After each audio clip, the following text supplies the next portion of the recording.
ஆசீர்வாதத்தின் தேவனாம் ஆண்டவர் இயேசுவின் நாமத்தில் அன்பானவர்களே, உங்களை வாழ்த்துகிறோம். தேவ சமூகத்தை நோக்கி பார்த்தவர்கள் முகங்கள் ஒருபோதும் வெட்கப்பட்டு போகாது.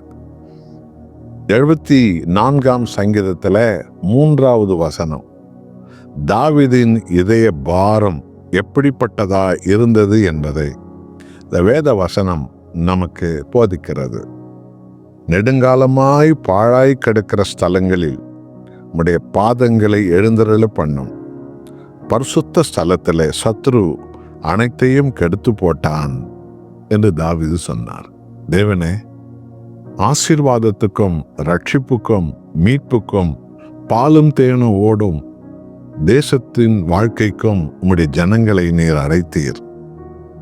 ஆனால் கொணலாய் போன ஜனங்கள், பின்வாங்கி போன ஜனங்கள், அவநம்பிக்கையாய் போன ஜனங்கள், சத்தியத்தை விட்டு விலகி போன குடும்பங்கள், பிரமாணங்களை மீறிய கணவன் மனை உறவு, பெற்றோர் பிள்ளைகள் உறவு எல்லாம் இன்றைக்கு சமுதாயத்தில் பாழாய் கிடக்கிறது. ஆசீர்வாதமாய் இருந்த குடும்பங்கள் எல்லாம் இன்றைக்கு அன்பில்லாமல், சமாதானம் இல்லாமல், மகிழ்ச்சி இல்லாமல், விடுதலை இல்லாமல், ரட்சிப்பு இல்லாமல், ஆசீர்வாதம் இல்லாமல், ஏன் நிம்மதி இல்லாமல், சந்தோஷம் இல்லாமல் பாழாய் கிடக்கிறது. பயிர் நிலங்களாய் இருக்க வேண்டிய இடங்களெல்லாம் மிக காய்ந்த பூமிகளாய் இருக்கிறது. ஆகவே மகிமையின் தேவனே, இரக்கத்தின் தேவனே, ஆசீர்வாதத்தின் தேவனே, உம்முடைய பாதங்கள் ஒரு விசை கூட இந்த பாழாய் கடந்த ஜனங்கள் மத்தியில் இறங்கி நடப்பதாக. உம்மை ஆராதிக்கிற இடங்களை சத்துரு எப்படி கெடுத்து போட்டான் என்று தாவீது புலம்பினார். ஆமென். அன்பானவர்களே, கோணலானதை சீராக்க ஆண்டவர் இயேசுவால் ஆகும். இருளானதை வெளிச்சமாக்க ஆண்டவர் இயேசுவால் ஆகும். இதோ துன்பமானது, துக்கமானது சந்தோஷமாக மாற்ற ஆண்டவர் இயேசுவால் தான் ஆகும். ஒரு குடும்பத்துக்குள் இயேசுவின் பாதங்கள் வர வேண்டும். சமுதாயத்துக்குள் இயேசுவின் பாதங்கள் இறங்க வேண்டும். சபைக்குள் ஆண்டவர் இயேசுவின் பாதங்கள் இறங்க வேண்டும். இன்றைக்கு தேசத்தில் இயேசுவின் பாதங்கள் வர வேண்டும். இந்த நாடு விரோதிகளால், மதங்களால், இனங்களால், குரோதிகளாக, சத்துருக்களாக ஒருவரொரு மாற்றி பிசாசு எப்படியெல்லாம் ஜனங்களை இன்றைக்கு நிர்மலமான பாதைக்கு பிசாசு நடத்துகிறாரே, இப்படி பாழாய் போன சகோதர அன்பின் மத்தியில் உடைய பாதங்கள் வரட்டும் என்று நாமும் கர்த்தருடைய சமாதான பாதங்கள் நம்மத்தில் இறங்கி வரும்படி ஜெபிக்க அழைக்கப்பட்டிருக்கிறோம். அதோடு மாத்திரமல்ல, நம்முடைய ஆராதனை கூடங்கள் எல்லாம் சத்துரு கெடுத்து போட்டானே.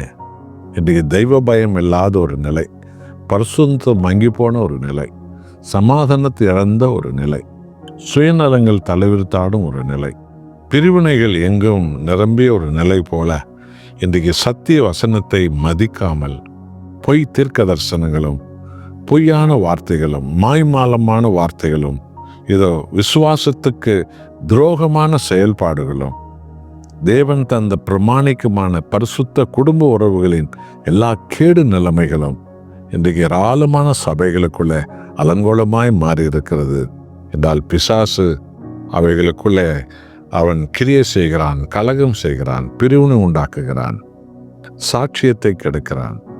ஆகவே உம்முடைய பாதங்கள் எங்கள் சபைகளின் மத்தியில் இறங்கி வரட்டும் என்று தாவீது சொன்னார். இன்றைக்கு நாமும் அப்படிதான் கர்த்தராகிய இயேசுவின் பாதங்கள் சபை நடுவில் நடக்க வேண்டும். சபைகளெல்லாம் சீர்படுத்த வேண்டும். அப்பொழுதுதான் சீரழிந்த சமுதாயம் சபைகளுக்குள்ளே வந்து சேரும். ஜனங்களெல்லாம் சீர்படுத்த வேண்டும். அப்பொழுதுதான் ஒவ்வொரு சகோதர சகோதரிகளும், கணவன் மனைவியும், ஊழியக்காரர்களும் ஊழியக்காரிகளும் ஆண்டவர் இயேசுவுக்கு சாட்சியாக வர வேண்டும். ஆகவே தேவனே, பாழாய் போனது மத்தியில் உன் பாதங்கள் இறங்கி வரட்டும் என்று நாமும் பாரத்தோடு நான் ஜெபிக்க வேண்டும். இன்றைக்கு ஆண்டவராக இயேசுவின் பாதங்கள் எங்கே இறங்கி வருமோ அந்த பாழாய் போன இடங்களெல்லாம் பரிசுத்த ஸ்தலங்களாக மாறும். சீரழிந்த இடங்களெல்லாம் இதோ ஆசீர்வாதத்தின் ஸ்தலங்களாக அது மாறும். கலகமான இடங்களெல்லாம் சமாதான இடங்களாக அது மாறும். பிரிவினை நிறைந்து துக்கம் துயரம் நிறைந்த குடும்பங்கள் எல்லாம் சந்தோஷத்தின் ஜெப ஆவியால், துதியின் ஆவியால் நிரம்பிய ஒரு இடமாக ஒவ்வொரு குடும்பங்களும் அது மாறும். வாழத் தெரியாமல் வாழ்ந்து கொண்டிருக்கிற பல கோடிக்கணக்கான ஜனங்கள் மத்தியில ஆண்டவராகிய இயேசு கிறிஸ்துவின் பாதங்கள் இறங்கி வரும் என்றால் எல்லாருமாய் ஒரு ஆசீர்வதிக்கப்பட்ட, இதோ எல்லாரும் சீர்திருத்தப்பட்ட, புதுப்பிக்கப்பட்ட, மறுபடியும் பிறந்த ஒரு உத்தம விசுவாச சந்ததிகளாக குடும்பங்கள் மாறும் அல்லவா? ஆகவே தேவனே, உம்முடைய பாதங்கள் எங்கள் மத்தியில் இறங்கி வரட்டும் என்று சொல்லி நாமும் முழுமனதோடு தேவனாகிய கர்த்தரிடத்தில் வாஞ்சியோடு நாம் ஜெபம் செய்வோம். நல்ல ஆண்டவரே, சீரழிந்ததை சீர்படுத்த வந்தவரே, இருளானதை வெளிச்சமாக்க வந்தவரே, சீரழிந்திருக்கிற என்ற சமுதாயத்தை மாற்றியமைக்க, சீரழிந்திருக்கிற குடும்பங்கள் எல்லாம் மாற்றியமைக்க, சீரழிந்திருக்கிற கணவன் மனைவி உறவு, பெற்றோர் பிள்ளைக்கு உறவு எல்லாம் சீர்படுத்தி உத்தம குடும்பங்களாக மாற்ற ஆண்டவரே, சத்துருவால் ஆண்டவரே பலவிதமான பிரிவினைகளுக்கு உள்ளாக்கப்பட்டிருக்கிற கிறிஸ்தவ சபைகள், கிறிஸ்தவ ஸ்தாபனங்கள் எல்லாம் ஆண்டவரை சீர்திருத்தப்பட, சத்துருவின் ஆதிக்கங்களை எங்கள் தேசத்தை விட்டு விளக்க இந்தியாவின் மத்தியில் இயேசுவே நீர் இறங்கி வாரும். சமுதாயத்தின் மத்தியில் இயேசுவே நீர் இறங்கி வாரும். சபைகளின் மத்தியில் சர்வ வல்லமுள்ள கர்த்தாவே நீர் இறங்கி வாரும். எல்லாவற்றையும் சீர்படுத்தி ஆண்டவரே உம்முடைய ஜனங்களை எல்லார் கண்களுக்கு மத்தியில் உயர்ந்த ஸ்தானத்துக்கு கொண்டு போக உம்மால் தான் ஆகும். உமது பாதங்கள் எங்கள் மத்தியில் இறங்குவதாக. அப்படியே நீ செய்து உம்முடைய ஜனத்தின் துக்கத்தை ஆசீர்வாதமாய் மாற்றுகிறதற்காக ஸ்தோத்திரம். இயேசுவின் நாமத்தில் பிதாவே, ஆமென்.